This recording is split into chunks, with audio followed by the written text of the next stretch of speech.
नमस्कार विद्यार्थी मित्रांनो, आजचा आपला विषय आहे मराठी अक्षर भारती।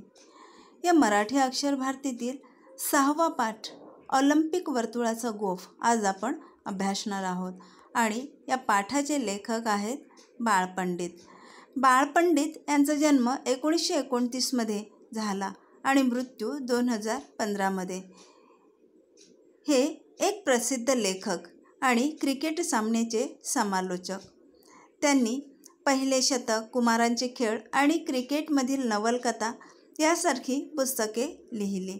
ऑलिम्पिक सामन्याची सुरुवात का आणि कशी झाली, हे सामने भरवण्यामागील उद्दिष्टे कोणती, ऑलिम्पिक वर्तुळाचा अर्थ काय, या सर्वांचा आढावा प्रस्तुत पाठातून लेखकांनी घेतलेला आहे।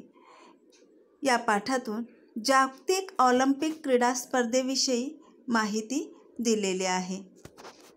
तर विद्यार्थी मित्रांनो, आता आपण पाठाला सुरुवात करूया आणि या पाठाच्या माध्यमातून आपण या ऑलिम्पिक क्रीडा स्पर्धेविषयी माहिती मिळवूया।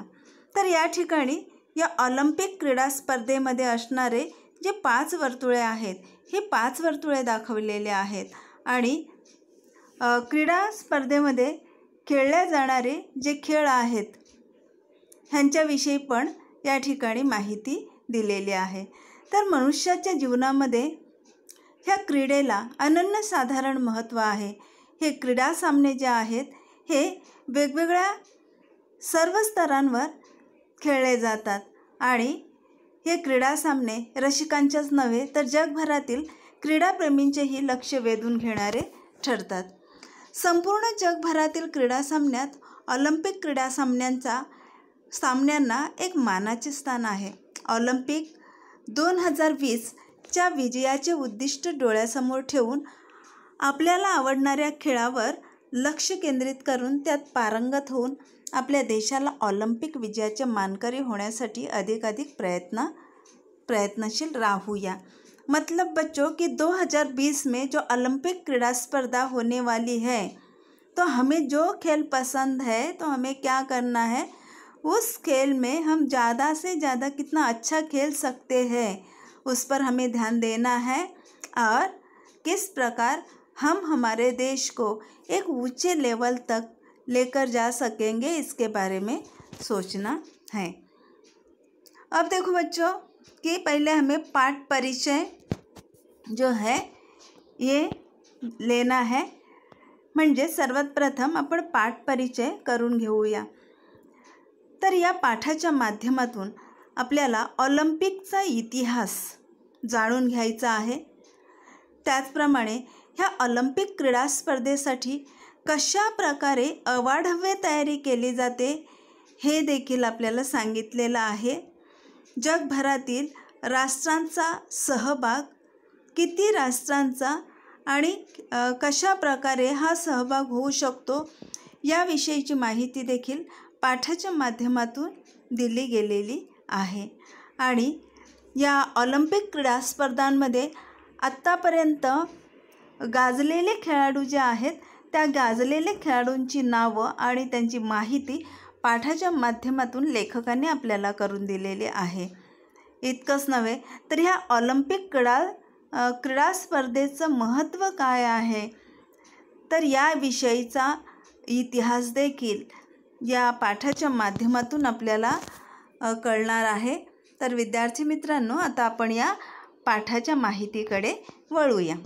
तो बच्चों, अभी क्या करना है, हमें पाठ के बारे में जानकारी प्राप्त करनी है।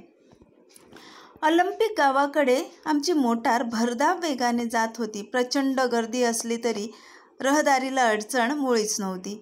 येण्या जाण्यासाठी वेगवेगळे रस्ते होते। खेळांचे मैदान जवळ येऊ लागले तसे आमचे डोळे समोरील क्षितिजाकडे लागले। अब देखो बच्चों कि लेखक मोटार से गए थे अपने, और उसके बारे में वो जानकारी देते हैं कि वहाँ गर्दी थी लेकिन प्रचंड गर्दी असली तरी रहदारीला अडचण मुळीच नव्हती आणि येण्या जाण्यासाठी जे रस्ते होते ते मात्र वेगळे होते। म्हणजे गाड्या जाण्यासाठी वेगळे रस्ते आणि येण्यासाठी वेगळे रस्ते होते। खेळाचे मैदान जसे जवळ येऊ लागले आमचे डोळे समोरील क्षितिजाकडे लागले। बच्चों, क्षितिज मतलब क्या? तर क्षितिज म्हणजे ज्या ठिकाणी आकाश हे जमिनीला टेकल्याचा आपल्याला भास होतो त्यालाच आपण क्षितिज असं म्हणतो। खूपच उंच अशा स्तंभावर एक भला मोठा ध्वज फडकत असलेला आम्हाला दिसला। ऑलिम्पिक सामन्यांचे ते एक स्वतंत्र निशाण होते।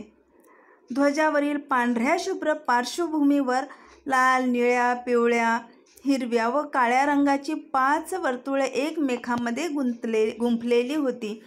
तर लेखकांनी या ठिकाणी ऑलिम्पिक ध्वजाविषयी माहिती दिलेली आहे कि ह्या ऑलिम्पिकचा ध्वज कसा असतो तर पांढरा शुभ्र असतो।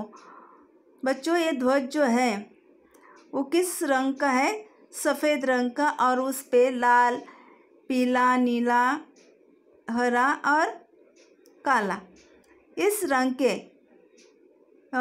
जो गोल है वो कितने? 5 एक दूसरे में। ये जो 5 गोल हैं जब हम देखते हैं उनके तरफ ऐसा महसूस होता है कि एक दूसरे के हाथ में हाथ लेकर ये खड़े हैं। जणू 5 मित्रच हातात हात घालून आपल्या मैत्रीची साक्ष जगाला देत होते।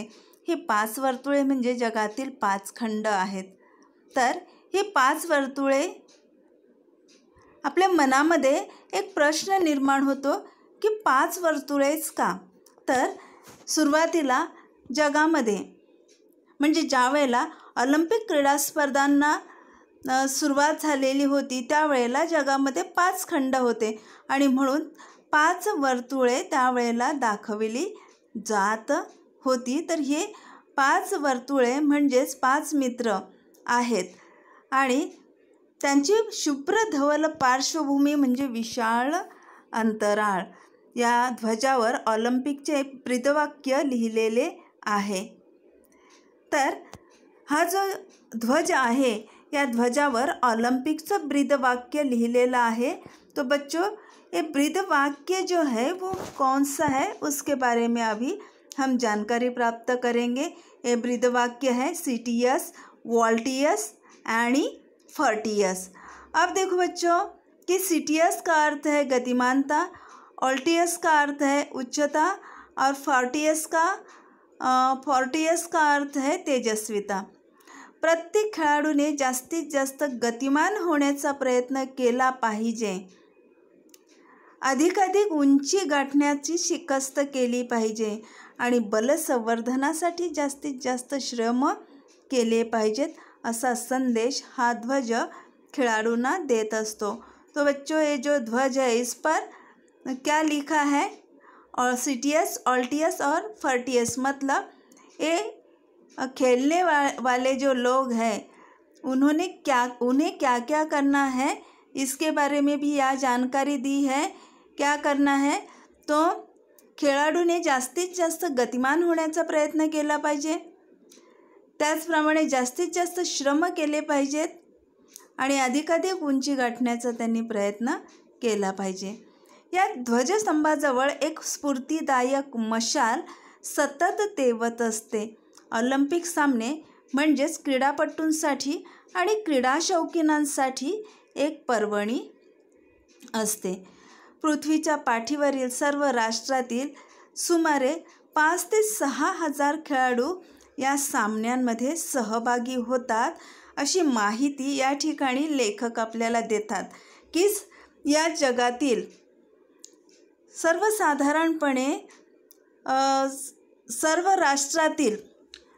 जगातील सर्व राष्ट्रातील सुमारे 5 ते 6 हजार खेळाडू या सामन्यांमध्ये भाग घेतात आणि त्यामध्ये फक्त स्त्री खेळाडू जे आहेत त्या स्त्री खेळाडूंची संख्या असते 2000च्या वर आसपास। म्हणजेच 5 ते 6 हजार खेळाडू या सामन्यामध्ये भाग घेतात आणि त्या 5 ते 6 हजार खेळाडूंपैकी 2000 खेळाडू जे आहेत त्या स्त्री खेळाडू असतात। प्रेक्षागारात सुमारे 70 ते 80 हजार प्रेक्षक बसण्याची सोय असते। म्हणजेच हे ऑलिम्पिक क्रीडा स्पर्धा जी आहे ती पाहण्यासाठी जी व्यवस्था केलेली असते, तर त्या ठिकाणी किती लोग बसू शकतात? तो बच्चों कितने लोग वहाँ बैठ सकते हैं? तो 70 से 80 हज़ार प्रेक्षक जो हैं वो बैठ सकते हैं। और जो पूरे जो सभी खिलाड़ू जो है जो सहभाग लेते हैं वो कितने हैं? 5 से 6 हज़ार। और उसमें से स्त्री खिलाड़ू जो है वो कितने हैं? 2000 के आसपास, मतलब 2000 तक स्त्री खिलाड़ू जो है वो सहभाग लेते हैं। याशिवाय सुमारे 25,000 लोकांना हे सामने उभे राहून पाहता येतात। पोहण्याच्या शर्यतीसाठी 4-5 तलावही बांधलेले असतात। तो देखो बच्चों, यहाँ क्या जानकारी दे हैं, कितने लोग खड़े होकर ये सामना जो है वो देख सकते हैं? 25,000 तक। और स्विमिंग के लिए जो तालाब बनाए हैं वो कितने हैं? 4-5 हैं। आगे देखो बच्चों की खेळांचे विशाल मैदान, त्याभोवती प्रचंड प्रेक्षागार, रहदारीसाठी मुद्दाम बांधलेल्या अनेक सडका, लोहमार्ग, पुरुष व स्त्री खेळाडू यांच्या निवासासाठी बांधलेल्या असंख्य खोल्या असलेली इमारती, वसतिगृहे, प्रेक्षकांच्या श्रमपरिहारासाठी सुसज्ज अशी विशाल उपहारगृहे, असे हे एक मोठे गावच असते। अब देखो बच्चों कि यहाँ जो ओलंपिक क्रीड़ा स्पर्धा जहाँ ली जाती है, मतलब जहाँ जिस स्थान पर उसका नियोजन किया जाता है वो किस प्रकार है, इसके बारे में जानकारी यहाँ दी है कि खेल के लिए जो मैदान है वो बहुत विशाल, बहुत बड़ा होता है। उसके बाजू में प्रचंड प्रेक्षागार, मतलब लोगों को बैठने के लिए व्यवस्था जो है वो की जाती है। और लोगों को रहने के लिए जो है निवास व्यवस्था, स्त्री और पुरुष जो खिलाड़ी हैं उनके लिए निवास व्यवस्था की जाती है। रास्तों की और लोह मार्ग की जो सुविधाएं हैं वो भी की जाती है। इतना ही नहीं तो उपहार गृह, मतलब उनके खाने पीने की व्यवस्था जो है वो भी की जाती है। मतलब ये जो स्थान है इतना बड़ा होता है कि पूरा एक गांव जो है वहाँ रह सकता है। और उसी को क्या बोलते हैं? ऑलिम्पिक विलेज ऐसे कहते हैं। म्हणजेच या ठिकाणी ऑलिम्पिक विलेज जे आहे ते कशा प्रकारे असते आणि त्या ठिकाणी कोणकोणत्या प्रकारची व्यवस्था केलेली असते ह्याची माहिती या ठिकाणी दिलेली आहे। ऑलिम्पिक विलेज बसवण्याची कल्पना इसवी सन 1956 मध्ये मेलबोर्न येथे मांडण्यात आली। तो देखो बच्चों, ये जो ओलंपिक विलेज है ये तैयार करने की कल्पना जो है ये कब की गई? 1956 में। आणि कुठे करण्यात आली? मेलबोर्न या ठिकाणी। पहले ओलंपिक विलेज तिथलेच, मतलब बच्चों पहला ओलंपिक विलेज जो तैयार हुआ वो कहाँ हुआ? मेलबोर्न। इस जगह पर पहला ओलंपिक विलेज तैयार हुआ। ओलंपिक सामने दर 4 वर्षांनी होतात। हे सामने 5 दिवस चालतात। ये ध्यान में रखना है बच्चों आपको कि ये जो सामने हैं, मतलब ये जो ओलंपिक क्रीड़ा स्पर्धा है कितने सालों में आती है? 4 सालों में आती है। और कितने दिनों तक ये क्रीड़ा स्पर्धा चलती है? 5 दिन तक चलती है। तो ये बात आपको पक्की ध्यान में रखनी है। इसवी सन पूर्व 776 मध्ये हे सामने झाल्याची पहिली नोंद ग्रीस देशाच्या इतिहास सापडते। मतलब बच्चों देखो यह इतिहास बताया है किसका? तो ओलंपिक क्रीड़ा स्पर्धा कब शुरू हुई? इसवी सन पूर्व 776 मध्ये। त्या स्पर्धेत यशस्वी होणाऱ्या खेळाडूंचा ऑलिव्ह वृक्षाची फांदीची माळ घालून गौरव करण्यात येत असे। देखो बच्चों यहाँ प्रश्न पूछा जाता है कि ऑलिम्पिक क्रीडा स्पर्धेत यशस्वी होणाऱ्या खेळाडूंचा कसा गौरव करण्यात येत असे? तर कसा गौरव करण्यात येत असे? ऑलिव्ह वृक्षाची फांदीची माळ घालून त्याचा गौरव करण्यात येत असे। यह चित्र भी एक दिखाया है, वो देखो। ग्रीस देशातील अनेक शहरे परस्परातील भेदभाव विसरून या यशस्वी स्पर्धकांचे प्रचंड स्वागत करत या सामन्यातील खेळाडूंना राष्ट्रीय सण समारंभाच्या वेळी मानाचे स्थान मिळत असे। पुढे ग्रीक सत्तेचा ऱ्हास झाला, मतलब बच्चों ये ग्रीक सत्ता जो है वो उसका नाश हो गया आणि त्याचबरोबर इसवी सन पूर्व 394 मध्ये हे सामने बंद पडले। आगे देखो बच्चों कि आगे क्या बताया है। मैत्रीचा मंत्र सांगणाऱ्या या ऑलिम्पिक सामन्यांची त्यानंतर इसवी सन 1894 साली आधुनिक जगाला आठवण झाली। म्हणजेच या आधुनिक ऑलिम्पिक क्रीडा स्पर्धेची सुरुवात जी आहे ती पुन्हा केव्हा झाली?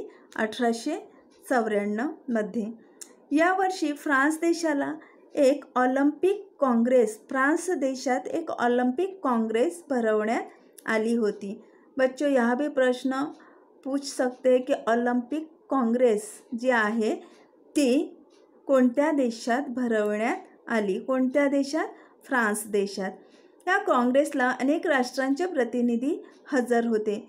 कुबर्टीन नावाच्या फ्रेंच क्रीडा तज्ज्ञाने या काँग्रेसमध्ये ऑलिम्पिक सामन्याचे पुनरुज्जीवन केले।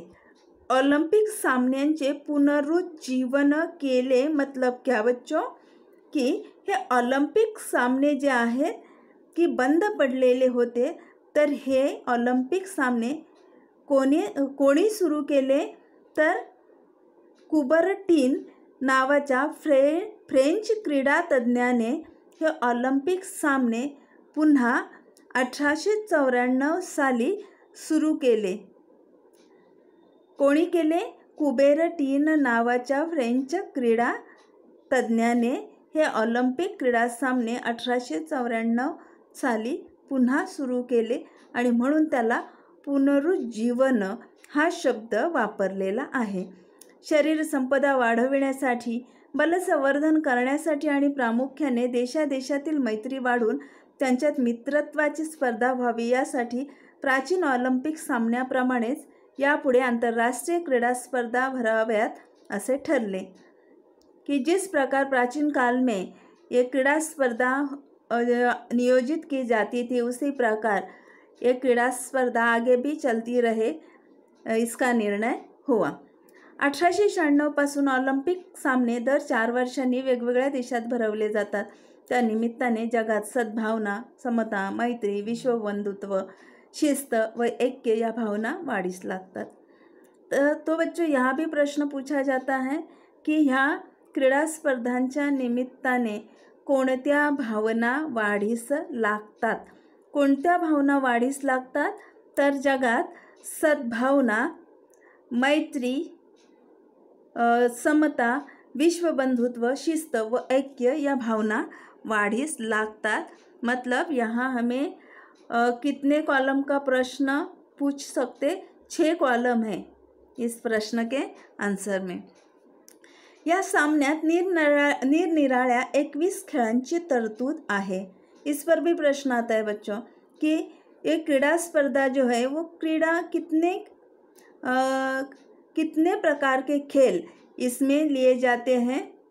तो 21। म्हणजेच 21 खेळांची तरतूद मतलब बच्चों व्यवस्था की वेगवेगळ्या प्रकारचे 21 खेळ यामध्ये घेतले जातात। पुरुषांसाठी आणि स्त्रियांसाठी वेगवेगळे सामने होतात। या सामन्यांच्या व्यवस्थेसाठी एक आंतरराष्ट्रीय ऑलिम्पिक समिती नेमलेली असते आणि या स्पर्धेत भाग घेणाऱ्या प्रत्येक देशाचे 1 ते 3 प्रतिनिधी या समितीमध्ये असतात।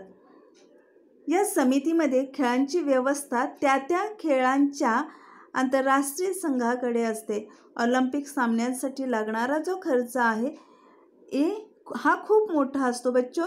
ये ओलंपिक क्रीडा स्पर्धा है इसलिए बहुत खर्चा आता है और ये जो खर्चा है कौन उठाता है कि इस ओलंपिक क्रीड़ा स्पर्धा में जो जो हिस्सा लेते हैं तो हिस्सा लेने वाले जो देश हैं वो देश हे सभी खर्चा उठाते हैं।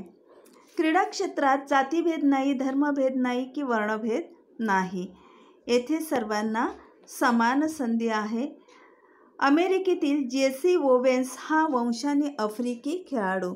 अब देखो बच्चों, यहाँ नाम आया है जेसी ओवेन्स का की 1936 मध्ये बर्लिनला झालेल्या ऑलिम्पिक स्पर्धेत त्याने अजिंक्यपद मिळवले। और ये जेसी ओवेन्स जो है तो इसको एक अजिंक्य पद जो है मतलब पुरस्कार मिला था, म्हणजेच त्याला अजिंक्यपद मिळालेलं होतं केव्हा 1936 मध्ये। आणि ही स्पर्धा कुठे झालेली होती? बर्लिनमध्ये झालेली होती। इतकंच नव्हे तर त्या चारही बाबतीत त्याने नवे उच्चांक प्रस्थापित केले। अमेरिकेच्या यशाचा तो मोठा शिल्पकार ठरला की हा जेसी ओवेन्स हा अमेरिकेत राहणारा आफ्रिकी खेळाडू होता, परंतु अमेरिकेसाठी तो यशाचा खेळाडू ठरलेला, यशाचा मोठा शिल्पकार ठरलेला आपल्याला दिसून येतो। अमेरिकेनेच नव्हे तर साऱ्या जगाने या खेळाडूचा त्यावेळेला केवढा गौरव केला, केवढे कौतुक केले। ओवेन्सचा वर्ण, त्याचा देश हे सर्व विसरून साऱ्या जगाने त्याची प्रशंसा केले, म्हणजेच त्याचं कौतुक केलं।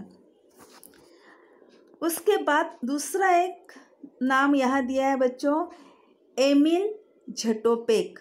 तो ये जो है खिलाड़ू वो कहाँ का रहने वाला है?